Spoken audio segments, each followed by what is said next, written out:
I sometimes wish that I had missed fire, and that the kid had got his work in on me. From a letter from Mr. Brazil received by the sheriff, the first definite news was gained that the kid was at Fort Sumner, San Miguel County, about 120 miles north of Stanton. Immediately upon receipt of that letter, he set out for that place, taking with him John W. Poe and T.L. McKinney. They rode into Sumner Friday night and ascertained that Billy was stopping at the house of a Mexican named Juan Chavez. Not deeming it best to swoop down upon him, as he was undoubtedly on the alert for danger, the sheriff and his two followers proceeded to the house of Pete Maxwell, where Pat, at midnight, entered, leaving his companions at the door, and, in a low tone of voice, asked Pete if Billy the Kid was on his premises. He was told that he was not, but not far off. The conversation between the two men had not lasted 2 minutes when a man in his stocking feet, heavily armed and with a stealthy step, pushed the open door noiselessly aside and entered. Maxwell took in the situation at a glance and whispered in scarcely audible tones, "That's him."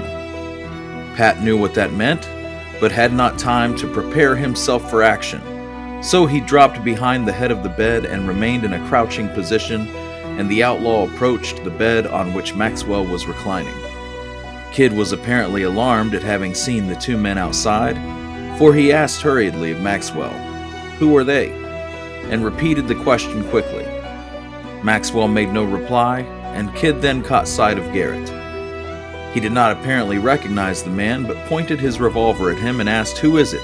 Who is it?" Garrett had not had time to draw his revolver, and finding it had reached a point at which caution or delay would prove fatal, reached around and got it. Kid started back, but for some reason or other did not fire. Perhaps this was because he had no idea that Garrett was in that part of the country and suspected no harm. Whatever his reason was, his delay proved fatal. With his desperate enemy's weapon aimed full at his breast at a distance of a few feet, Pat Garrett, with the quickness and precision for which he is famed, pulled down on the kid and fired. The bullet pierced the heart, and in a moment, without the utterance of a word, death ensued. The sheriff fired a second shot before he had time to see the effect of the first one, but in the excitement, he missed his mark. I had received several communications from persons in and about Fort Sumner that William Bonney, alias the Kid, had been there, or in that vicinity for some time. In view of these reports, I deemed it my duty to go there and ascertain if there was any truth in them or not, all the time doubting their accuracy. But on Monday, July 11th, I left home, taking with me John W. Poe and T.L. McKinney, men in whose courage and sagacity I relied implicitly, and arrived just below Fort Sumner on Wednesday the 13th. I remained concealed near the houses until night, and then entered the fort about midnight, and went to Mr. Pete Maxwell's room. I found him in bed, and had just commenced talking to him about the object of my visit at such an unusual hour, when a man entered the room in stocking feet, with a pistol in one hand, a knife in the other. He came and placed his hand on the bed just beside me, and in a low whisper, "Who is it?" and repeated the question. I at once recognized the man and knew he was the Kid, and reaching behind me for my pistol, feeling almost certain of receiving a ball from his at the moment of doing so, as I felt sure he had now recognized me. But fortunately he drew back from the bed at noticing my movement, and although he had his pistol pointed at my breast, he delayed to fire, and asked in Spanish, "¿Quién es? ¿Quién es?" This gave me time to bring mine to bear on him, and the moment I did so, I pulled the trigger, and he received his death wound, for the ball struck him in the left breast and pierced his heart. He never spoke, but died in a minute. It was my desire to have been able to take him alive, but his coming upon me so suddenly and unexpectedly leads me to believe that he had seen me enter the room, or had been informed by someone of the fact, and that he came there armed with pistol and knife expressly to kill me if he could. Under that impression, I had no alternative but to kill him or suffer death at his hands. He'd only made 3 visits to Sumner since his escape and just came in unexpectedly while I was there. You see, I went in to see Maxwell and asked him where Kid was. I asked him as soon as I got in whether Kid was in the country, and he became very much agitated, but answered that he was. Just then, a man came in at the door and spoke to my men outside in Spanish, supposing them to be Mexicans. I didn't recognize him. He then came in and approached the bed, and after speaking to Maxwell, asked who were those outside. I had not had time to fix my revolver and had not expected to see him there. I therefore reached around and adjusted it, and Maxwell started in the bed. The kid pulled down on me and asked, "Who is it?" He must have then recognized me as I had him, for he jumped backward with a cat-like movement, and I jerked my gun and fired. The flash of the pistol blinded me, and I fired in the same direction again, and was ready to shoot the 3rd time, but I heard him groan and knew that he was struck. All this, however, has been told. What I want you to say is that Maxwell's not guilty of harboring the kid. I think Billy was surprised and thrown off his guard. Almost any man would have been. Kid was as cool under trying circumstances as any man I ever saw. But he was so surprised and startled that for a second he could not collect himself. Some men cannot recover their faculties for some time after such a shock. I think Kid would have done so in a second more, if he had time. I was sitting in the dark and talking to Pete, who was in bed. The kid passed John Poe and Tip McKinney, my deputies, right over there on what was then the gallery, and came through the door right here. He could not tell who I was. "Pete," he whispered, "who is it?" He had his pistol, a double-action .41, in his hand, and he motioned towards me with it as he spoke, still not recognizing me. That was about all there was to it. I supposed he would shoot me, and I leaned over to the left so that he would hit me in the right side and not kill me so dead, but what I could kill him too. I was just a shade too quick for him. His pistol went off as he fell, but I don't suppose he ever knew who killed him or how he was killed. There was no use chasing him in that country with the start he had.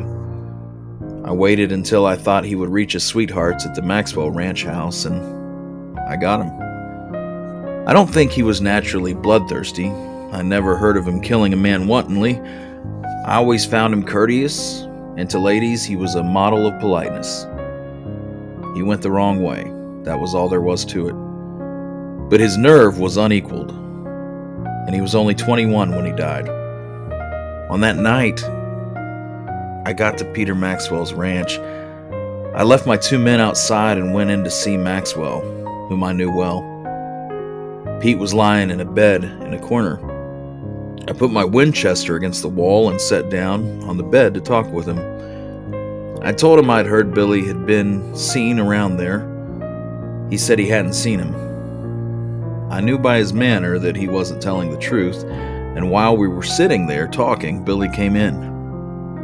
He had gone across the road, I learned afterward, and ordered a Mexican there to get up and make him some coffee. When he came back to the ranch house, he saw my 2 men and accosted them in Spanish.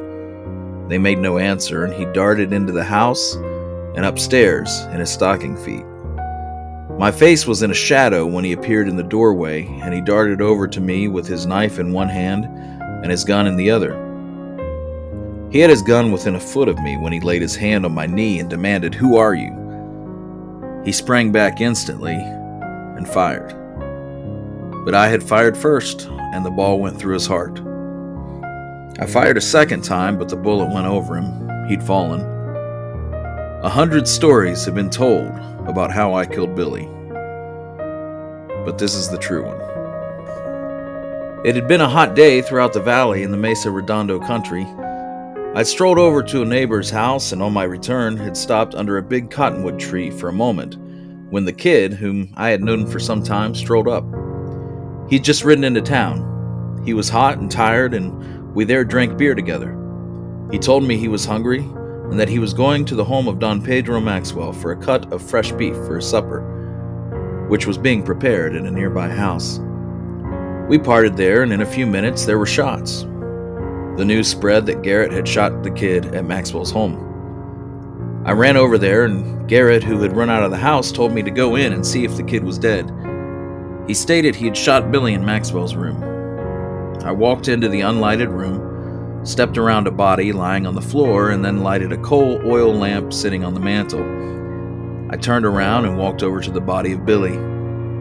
It was lying face downward on the floor, a large knife in one hand and his pistol in the other. I felt of him and he was dead. I then stepped outside the house and told Garrett that Billy was dead. A few moments later, I returned to the room, picked up the lifeless body of Billy, and walking into a large hallway in the Maxwell home, laid his body on a long table. I there examined him again and ascertained without doubt he was dead. The body was then removed to an old carpenter shop nearby where Billy was laid out. Strange as it may seem, that wound did not bleed for 2 hours after he was shot.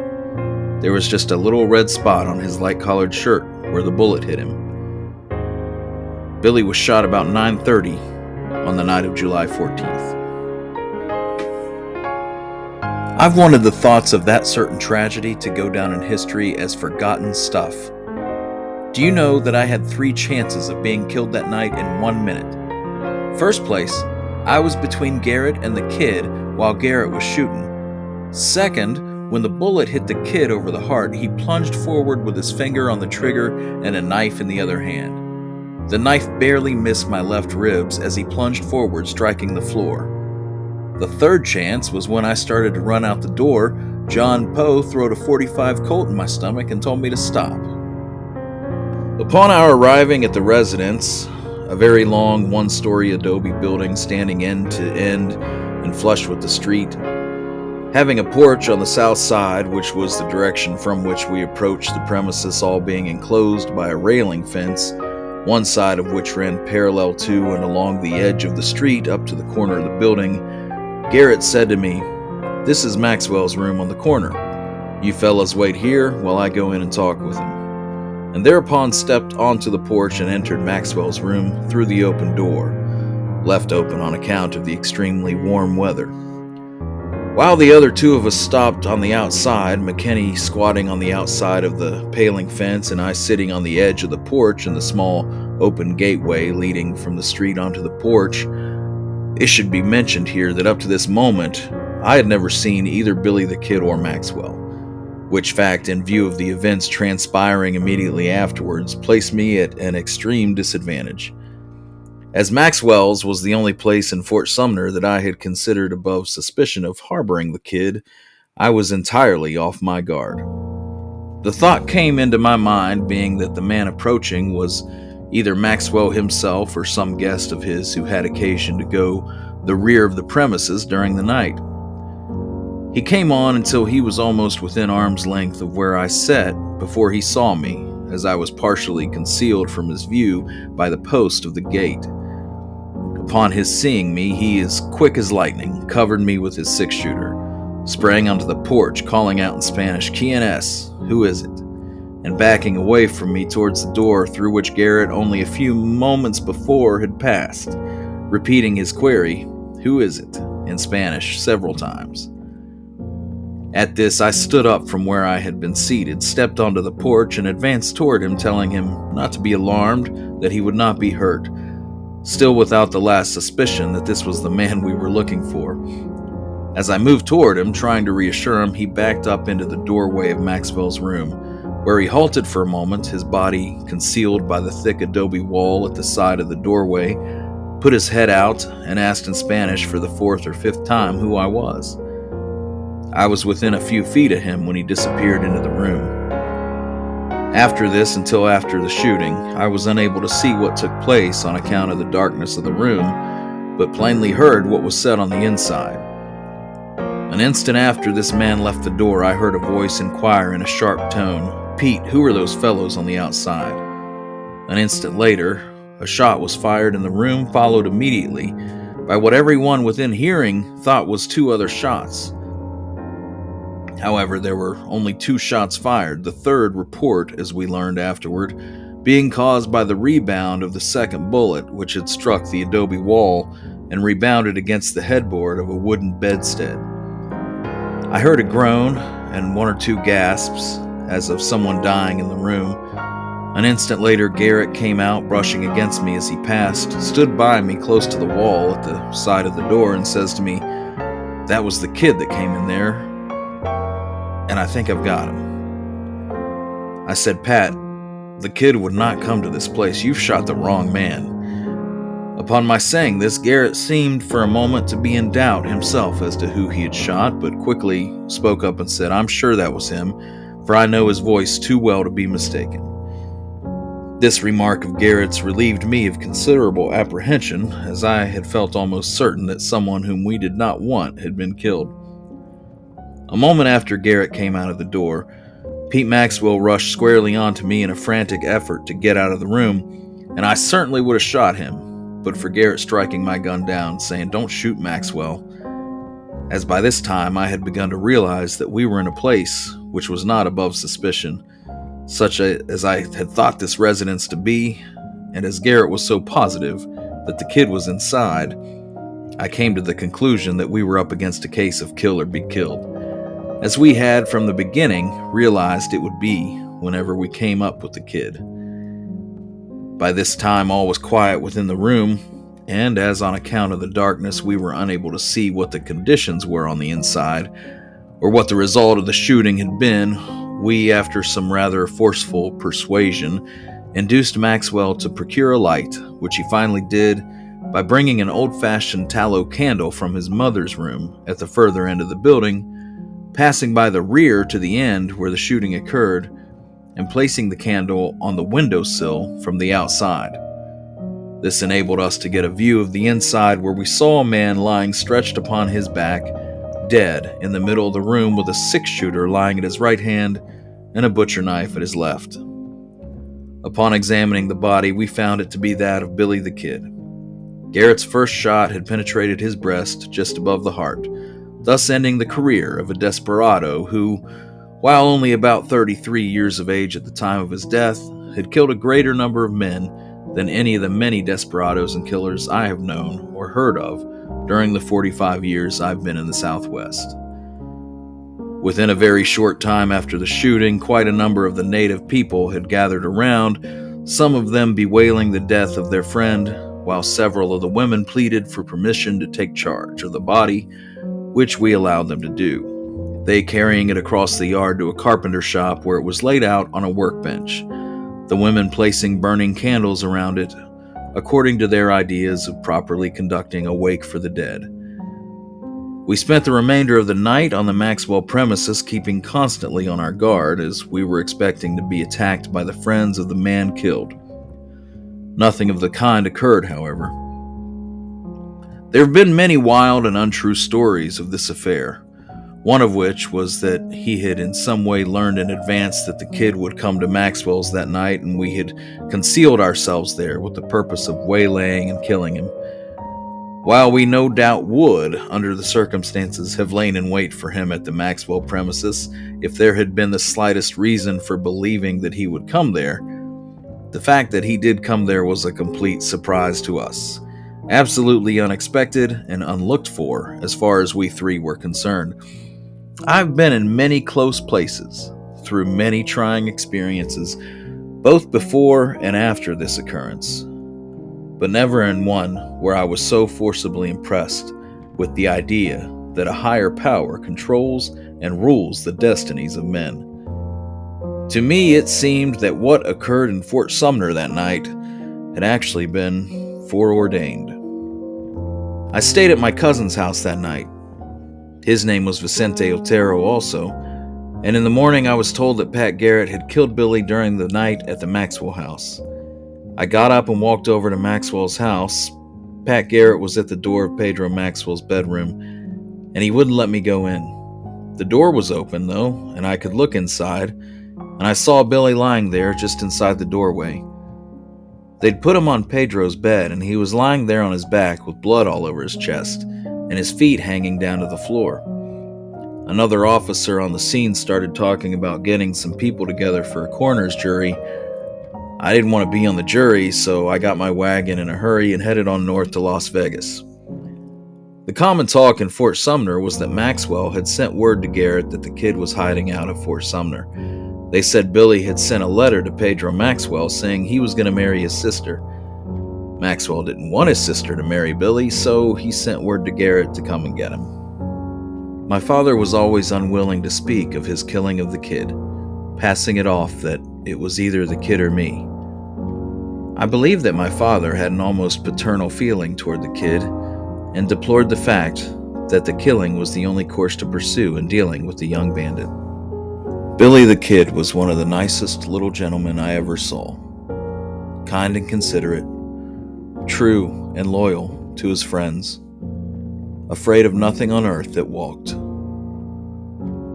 All his deviltry was wished on him by much worse men than he ever dared to be. I have many times regretted that I had to kill him. The night I met him in Pete Maxwell's bedroom, it was simply a case of who got in the first shot. I chanced to be the lucky one. If I had not shot when I did, I would not be here to tell the tale.